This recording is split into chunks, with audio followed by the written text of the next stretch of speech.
Hello everyone, how are you? If you're new to my channel, hi, my name is Katja and I post interior and lifestyle and review content on my channel. And today's video is about indirect lighting. My husband is obsessed with lighting, and especially if those lights can change color and be controlled from an app. Actually, he is so obsessed with Philips Hue that he made me promise not to buy any lamps that are not compatible with Philips Hue. Sadly, many of the prettiest lamps that I've ever seen aren't compatible with those light bulbs. And in return, he let me decide pretty much anything else around the house, the floors, what colors we have on the walls, the furniture, all the stuff like that. And that's fine by me. So naturally, our house is filled with Philips Hue bulbs and spots. And now we also got a pretty big amount of light strips also from Philips Hue to do this project. So last year, when we were making plans for all the electrical installations in our house, my husband decided that he really wanted indirect lighting integrated somehow into our living room, our dining room, his office, and the kitchen. And possibly also in the bedroom, but we've not fully decided on that yet. So if you look up here, you can see that there are outlets under the ceiling. Those are meant for Philips Hue light strips, and they're going to be placed all the way around the ceiling, hidden behind a small molding. We had some really beautiful drapes put up recently in all of our house, and they do a tremendous job concealing those outlets because they're really not pretty to look at, so you really want something to conceal it. These are the moldings that we're going to be using. They're actually meant for the ceilings like the ones we already have up here, but I think they'll be perfect for this project. So first we decided where to attach the moldings on the wall, and then we made this model in order to make it easier to mark the walls exactly where we wanted to put the moldings. That made it super easy to keep the same distance to the ceiling all the way around each room. You could also just use a laser level for this if you have one.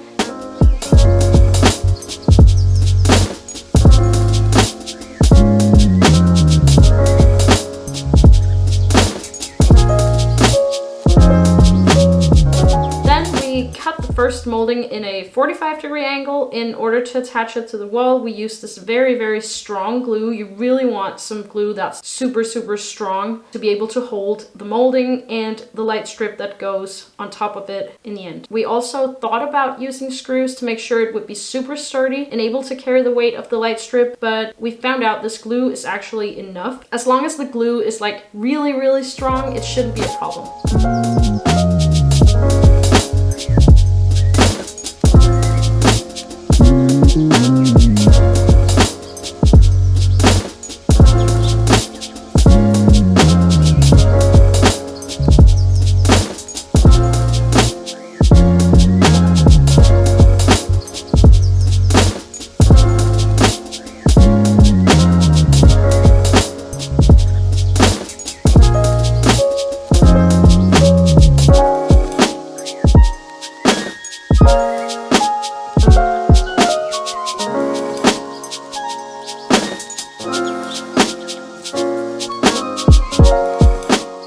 And then I caulked all the gaps to make the molding become one with the wall, and at last I painted it the same color as the wall in each room. So a crisp white color in the dining room and a more creamy and warm color in the living room and in the kitchen. After doing all of that, it's time to put up the light strips.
These are the two products that we've used.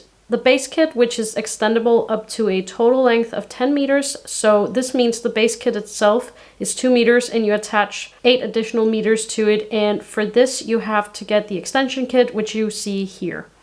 So when you reach that 10 meters, you need another base kit. That's why we're using 2 outlets for the installation per room, because 10 meters are not enough to cover most rooms. But Philips Hue light strips may not be ideal for you. Some think they're too expensive, and it really doesn't make sense to buy their light strips if you don't have or plan to getting their light bulbs as well. And other brands offer light strips that can be extended far more than 10 meters. In that case, getting a different brand may be a better option for you, and it'll probably also be cheaper. Now, the thing with light strips is that the more LEDs they have per meter, the less you will be able to see the spotty effect on the wall when they're turned on. And my advice would be to use an LED strip that has about 60 LEDs per meter. It's okay if it's a little less, that's fine.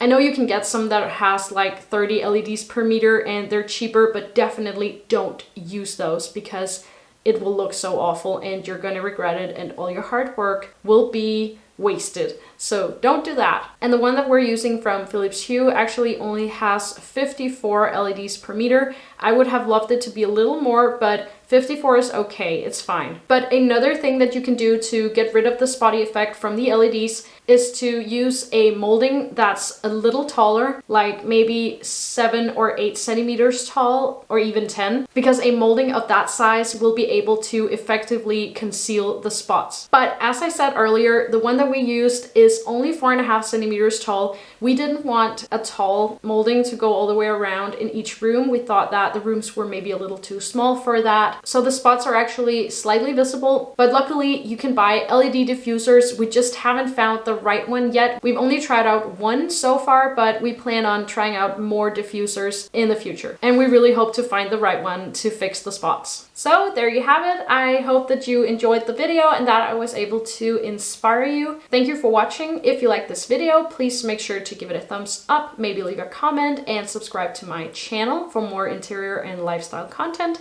And I will have a new video for you again very soon.